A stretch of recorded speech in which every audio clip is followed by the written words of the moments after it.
We'll call this work session Monday, April 17th to order. Invocation given by Ms. Frederick and the Pledge of Allegiance by Mr. Ashford. Dear Heavenly Father, we come to you tonight and give thanks for all the blessings that you have bestowed on us this week. Thank you for keeping us safe. We ask that you be with those who have lost loved ones, give them comfort. Ask you to lead us and guide us tonight as we make decisions for the city of Scottsboro. In Jesus' name I pray, amen. Amen. I pledge allegiance to the flag of the United States of America and to the republic for which it stands, one nation, under God, indivisible, with liberty and justice for all.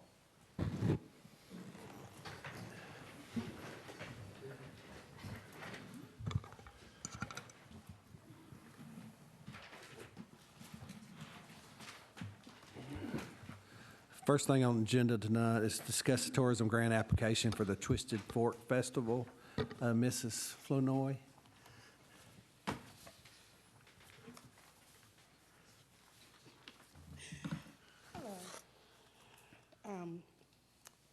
I'm Desiree with Twisted Fork Festival.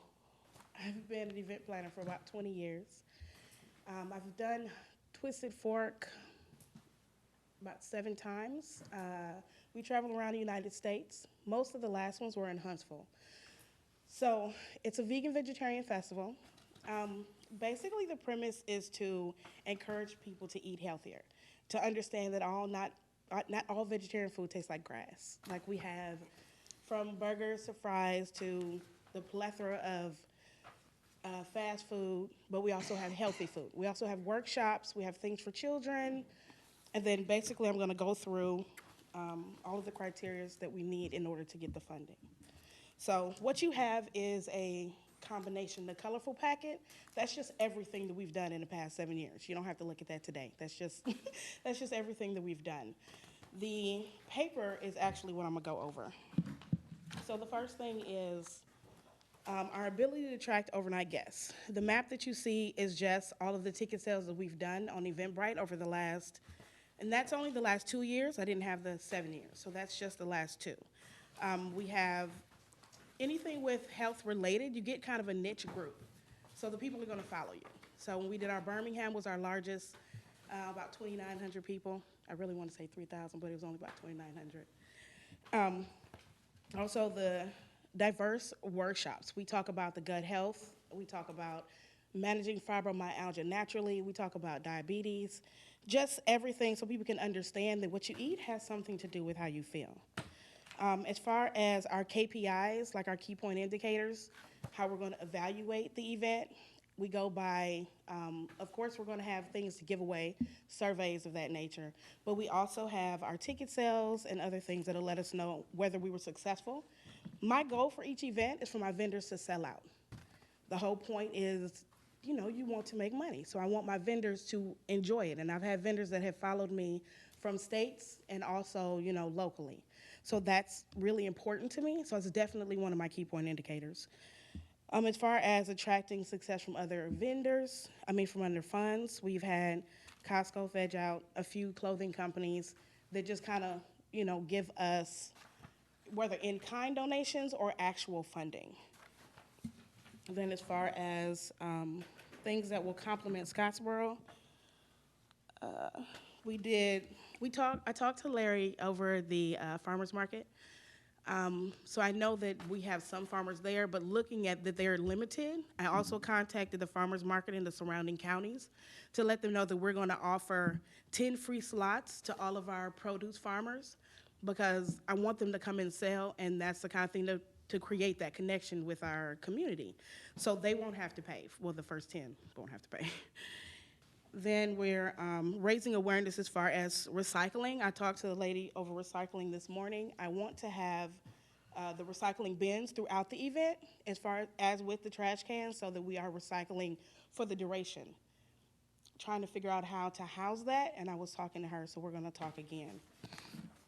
The location is the fairgrounds, the VFW Fairgrounds. We've already solidified that.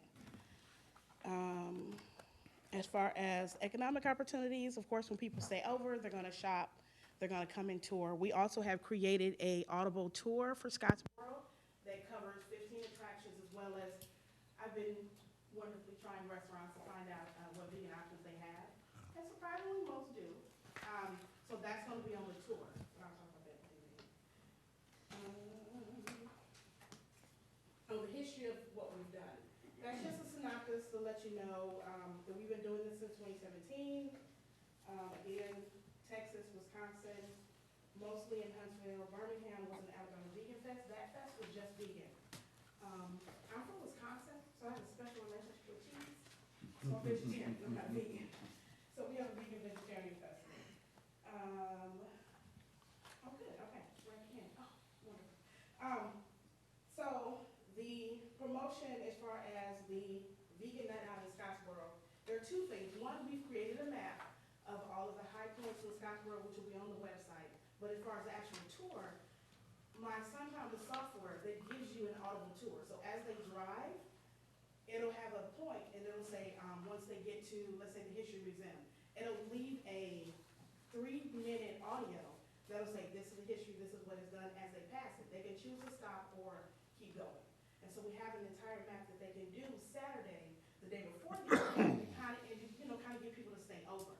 And that's free to them, but we created that, and that'll go live once I get permission from each stop to make sure that they say that they're okay with being a stop and things like that. But that'll be an audible tour that they can download. They don't have to have Wi-Fi for it, which I thought was really awesome.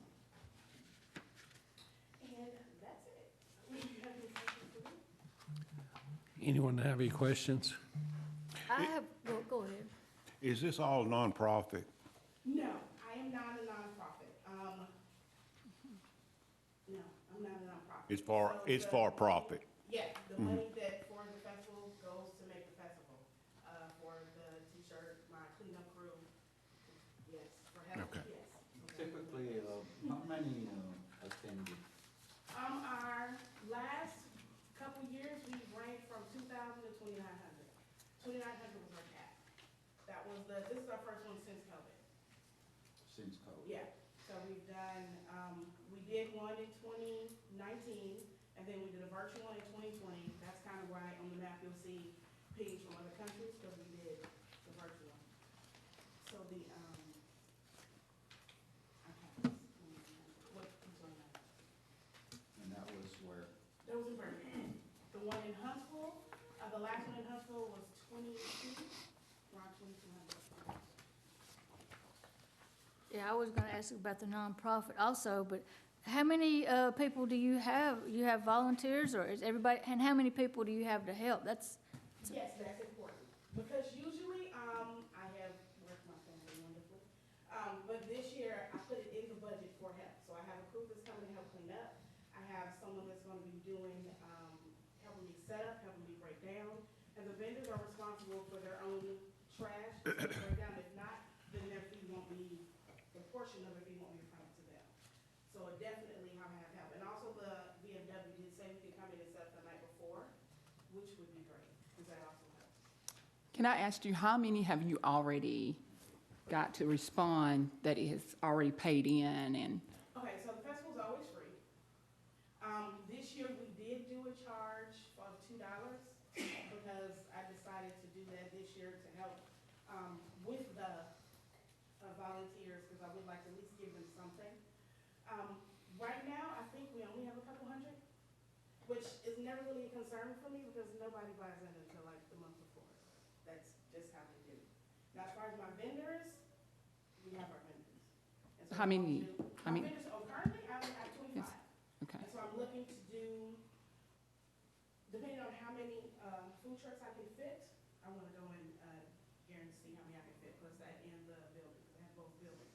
One will be a lecture hall, then of course the band will be there, and then the other one will be all vendors. But I do want some craft vendors, so I wanted to go around to a few if I would like to get more of those. Right now, I just have my core vendors that always go with me, Okay. which are mainly from Huntsville. Anyone else have any questions on this? No other questions. We'll move this to next week's meeting. You're welcome. Thank you. You're going to handle? Okay. All right, number 2, discuss the bid and contracts for concrete and pavilion at the pickleball courts. Ms. Phillips. Mr. Olenese could not be here tonight. He had a doctor's appointment and didn't make it back in time. He went over this with me this morning and asked me to cover it in case he didn't make it back. Basically, we opened bids for the concrete walkways, handrail, and pavilion for the pickleball courts. We mailed 9 bids and received 1 bid. The bid came in from Lambert Contracting at $520,000. This was way over budget. I think, according to him, there's only $140,000 remaining in the budget for this project. He met with them, Lambert Contracting, on Friday and discussed to make sure that they understood the scope of work. And they basically told him that there's a lot of work and limited contractor availability is why the bid was so high. So he wants to ask you guys to reject this bid, and then he's going to get with the mayor to see how to move forward. Okay. Anyone have any questions on the pavilion or concrete bids? Well, we'll put this on next week's meeting to confirm the rejection of this bid. And number 3, discuss the Caldwell Park lighting project. Ms. Phillips? Okay, he estimated the cost of this project to be $49,000, and this would add 15 new lights, conduit, and wiring on the main walkways at Caldwell Park, replace 15 existing lights on the Frank Maples Memorial Trail, and add permanent power receptacles for Art Sunday power and other events in the park. So we solicited bids for the lights and the poles, sent to 5 bidders, received 1 bid from Cape Electric for $28,053. We submitted for the Bynum grant for $49,000, but we only received $35,000 from Bynum grant. So that will shortfall the project $23,000, taking into account his updated estimate of $58,000 for the total project. So he's asking you guys to approve the bid for Cape Electric, and then he has given 3 options. Option 1 would be to approve a $23,000 additional funding beyond the $35,000 Bynum grant to complete the entire project.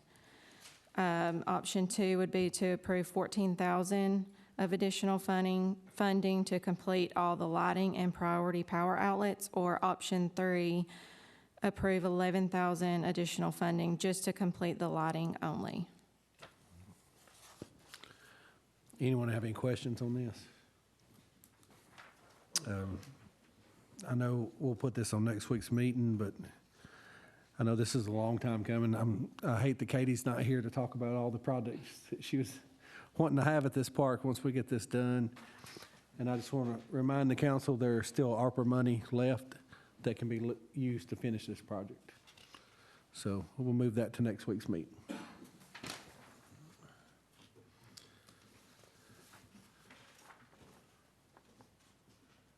All right, number 4, discuss the quote for pipe for microwave project. Mr. Moore? If Josh couldn't be here this afternoon, he asked me to speak with you about this. Yes, sir. On the microwave, we've got 3 cross drains that we've got to replace. We'll be taking out the old metal pipe and replacing with concrete. And these are a microwave, this is around the Ruby Tuesday area. The worst so bad, and it's falling in. These are going to have to be replaced, and so this is the amount for those three different pipes. Yes.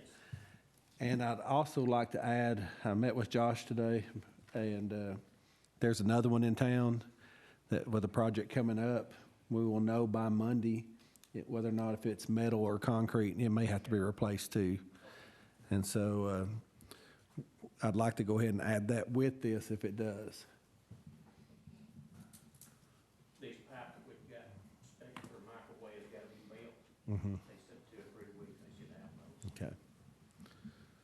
So anyone have any question on the pipe? Like I say, these three are $45,404.16. Like I say, if this other one may run, you know, another 15, 20 also, so. All right. No questions on that. We'll move that to next week's meeting also. All right, number 5, discuss the bid for the single axle dump truck for the street department. Yes, sir, we opened the bids this morning on the trucks, and Next Tran was the low bidder. That's the Mack dump truck. We sure would appreciate any help you could get with it. And you see in your packet the bids, and I'm just excited that we got that many bids back. You know, right now, we've been having a hard time getting the bids. But you see in there $130,000 for this truck. Talked to Mr. Moore about this, and if the council is willing, Mr. Moore has half of this that he can use out of his capital outlay money to cover this, if the council's willing to do the other half on it. So, anyone have any questions on this? He's also given us a November delivery date on this truck. Well, that's good. That's actually really quick now. Be right in leaf season, won't it? He just wrapped the lease. Okay. And we've got those trailers that y'all bought, well, the second trailer that y'all bought, we'll need 2 trucks to pull those, so Okay. it'll come in just right. It's great. Anyone have any questions on this? All right, we'll move this to next week's meeting. All right, number 6, discuss the resolution surplus street department property. This is the old Ferguson roller, and I believe all of you saw pictures where it caught fire with us here a while back. The old machine, and, we just need to set, probably set it for scrap, probably more money that way than we would trying to sell it to anybody else. Yeah. And this is the piece of equipment that burned, and the insurance settlement is completed, and so we just need to surplus it now. Anyone have any questions on that? If we scrap it, do we have to do anything other than just haul it somewhere? Do we? Take the fuel tank off. I gotta get with Mike about that. Yeah. They require, I talked to one scrapyard today, and said the fuel tank had to take off. Okay. Any other questions? All right, we'll move that to next week's meeting. Thank you. All right. Number 8, discuss adding the fire inspector position for the fire department. Chief? Oh, 7. Yes. Yes, thank you, Yes. sir. I was going to skip you. That's what I thought you were doing. That's why you called me out first. I've discussed this with most of you, or maybe all of you. I think we may have talked about it in the last budget some too. Yes. This is something that we've needed for a long time, and essentially in a nutshell, we've just got more occupancies that need inspections than we have people available to cover. I don't know, figure 200 something working days and 800 buildings, and it's just not gonna work.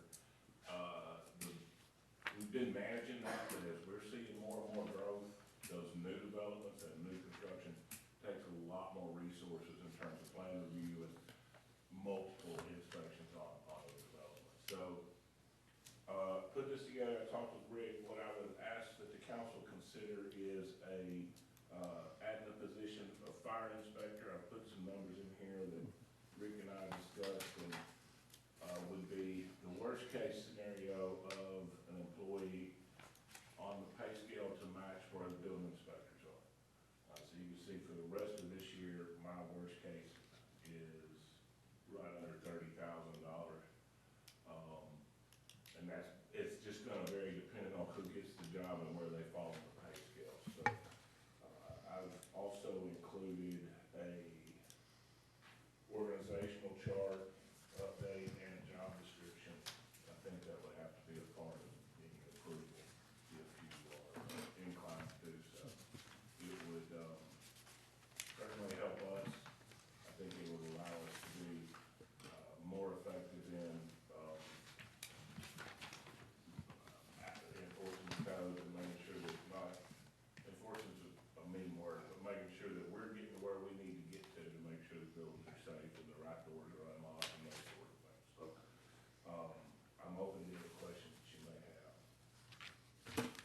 Chief, about how many inspections were done in the last year?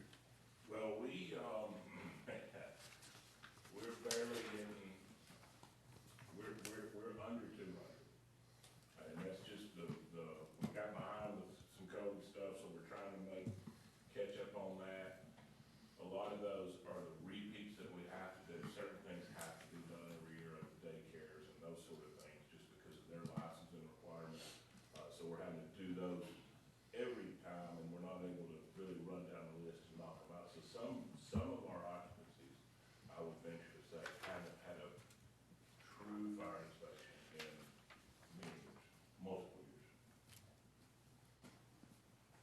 I do believe if we can dedicate one inspector to just doing our recurring inspections, that we can get on a biannual basis and until we, because as things change, that creates a little more of an inspection thing. But like 50 caters, for example, been there for 4, 5, 6, 7 years. Once you inspect that 2 or 3 times, if they're not making any major changes, it's a lot easier. So when an occupancy or a business changes hands, changes names, puts a wall in, or wants to change something in the layout, then it turns into a really complicated or a more complicated inspection. So.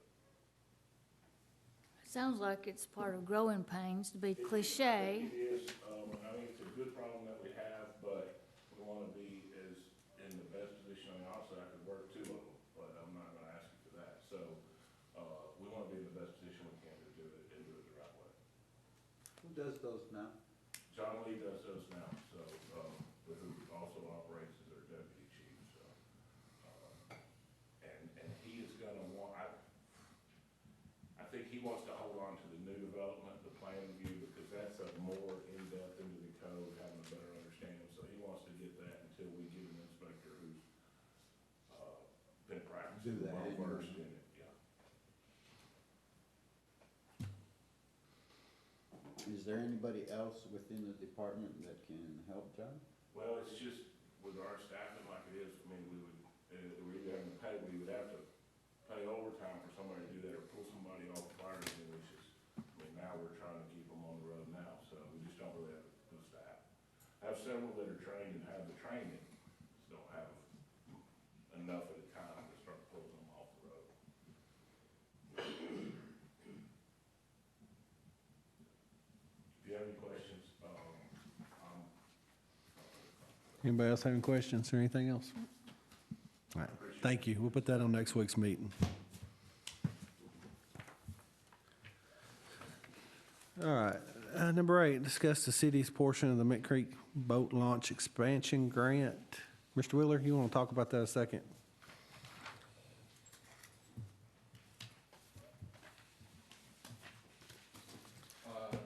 Last year, you went ahead and gave permission for the expansion of the boat dock down there, and we were going to put it in the budget, but I failed to remember that. So now it's time for us to pay the state our portion of that, and that was $125,000. I would recommend that you take it out of the ARPA funds. And we have received a bill on it, correct? So that is open now, and so it's time to settle up. So you got from Mr. Wheeler saying we should take it out of the ARPA funds. We have plenty in there to cover it. So anyone have any questions or anything on the Mint Creek Boat Launch expansion? All right, thank you. We'll put that on next week's meeting. All right, number 9, discuss the tarp machine repair for the solid waste department. Mr. Ledwell, I almost made it through a meeting without you. This is actually not a tarp machine repair, it's a dozer that the tarp machine utilizes. Oh, It's the okay. only machine I've got that can actually pick the tarp up and cover Okay. it every day. I'll put you a picture out there on it. The machine's pretty well on its last leg until we can make some of these repairs. The repairs is pretty specific, but you can see, we're talking about rollers, tracks, sprockets, tensioner, idle tensioner, and tracks. The picture don't look real, it's the best picture I can take for you, kind of give you an idea of what you're looking at. These tracks are just totally war, number one, but the guts inside it is our problem. We've had this thing there for about 3 years. It was used when we got it. It's about a $500,000 machine, but it's not gonna do us any good unless these repairs are made. Okay. It's just the ins and outs of it. So you got a quote in your packet to repair this. Now, turn to Mr. Kimber and say, this has to be bid, correct? Correct. So I would ask you to go ahead and bid this, so we'll know it's, That machine, but So is it proprietary? we've Yeah, got one company. yeah. And they'll be the one that bids, but send the bid that specs out. just so People that we're, can't do it, they won't bid. If people can't do it, they'll bid. We won't cover till can you, well, I want to be able to bid this week and have it approved by next Monday, still. I'll send the stuff in just like it is. Yes, and that's what I'm saying. It Couldn't do does, it any sooner anyway. no, we can't approve it till next Monday anyways. Let's get the bid done, prove it. You wanna try to approve it this I would like to open the bids Friday. week, Friday? Yeah, or we can open the bids Monday morning, as far as that goes. We And can do it. funds to be used? Yes, we're- ARPA funds. On this, I would say we would use, not ARPA funds, but we'd use sales tax on this. Yeah, Okay. for repair of a dozer. I'll get with Monica and get it sent out. Okay, thank you. Thank you. That'll conclude the work session. There's no delegations. We'll go to reports, and there's no mayor. So, Ms. Frederick, we'll start with you. No, I don't have anything tonight. Okay, thank you. Mr. Ashburn? I don't have anything. Thanks a lot. No. Mr. Oliver? I don't have anything, thank you, though. I don't have Mr. Dahl? anything. I'm glad to be back, though. I'm glad you're back, too. Glad you're back. Just want to put it out there, remind everybody, groundbreaking Chick-fil-A's this week. It's an exciting week. And that's all I've got for tonight. That's just so exciting. It's a long time coming. I'm glad that they're already moving dirt, but they're actually going to have their groundbreaking this week. So that being said, next Monday we'll have a meeting. So with that, we're adjourned.